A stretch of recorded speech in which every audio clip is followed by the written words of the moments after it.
အားလုံးပဲမင်္ဂလာပါလိမ်လည်လှည့်ဖျားခြင်းနဲ့ပတ်သက်တဲ့အကြောင်းအရာလေးတွေကိုဥပဒေဘူးသူကြအနေနဲ့ဆွေးနွေးပေးသွားမှာပဲဖြစ်ပါတယ်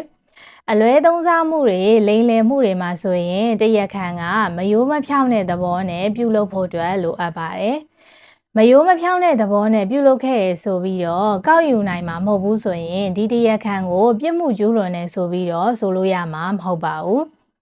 လိမ်လည်လှည့်ပြားလိုတဲ့သဘောဒါမှမဟုတ်လို့ရှိရင်မယိုးမဖြောင်းတဲ့သဘောနဲ့ပစ္စည်းတစ်စုံတစ်ခုကိုပေါ့နော်ပေးအပ်ဖို့အတွက်ဖြစ်စေဒါမှမဟုတ်ရင်ဆက်လက်ထားရှိဖို့အတွက်ဖြစ်စေသွေးဆောင်တာကလိမ်လည်မှုပဲဖြစ်ပါတယ်လိမ်လည်လှည့်ပြားခြင်းဆိုတာကလိမ်လည်လှည့်ပြားဖို့အတွက်အကြံနဲ့ပြုခြင်းဖြစ်တယ်ဆိုပြီးတော့ပြစ်မှုဆိုင်ရာဥပဒေပုံမှာ25မှာအဓိပ္ပာယ်ဖွင့်ဆိုထားပါတယ်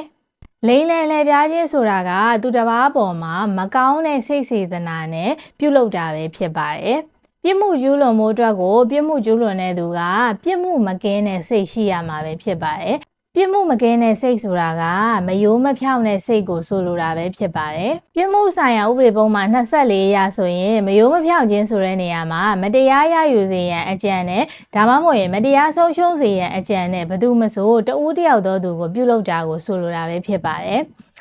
ပြစ်မှုဆိုင်ရာဥပဒေပုံမှာ23မှာဆိုရင်မတရားရယူခြင်းဆိုတာပေါ့နော်မတရားရယူခြင်းဆိုတာကရယူသူကဥပဒေနဲ့အညီပိုင်ဆိုင်ခွင့်မရှိတဲ့ပစ္စည်းကိုမတရားတဲ့နည်းလမ်းနဲ့ရယူတာကိုဆိုလိုပြီးတော့မတရားဆုံးရှုံးခြင်းဆိုတာကတော့ဆုံးရှုံးတဲ့သူကဥပဒေနဲ့အညီပိုင်ဆိုင်ခွင့်ရှိတဲ့ပစ္စည်းကိုမတရားတဲ့နည်းနဲ့ဆုံးရှုံးခြင်းကိုဆိုလိုတာပဲဖြစ်ပါတယ်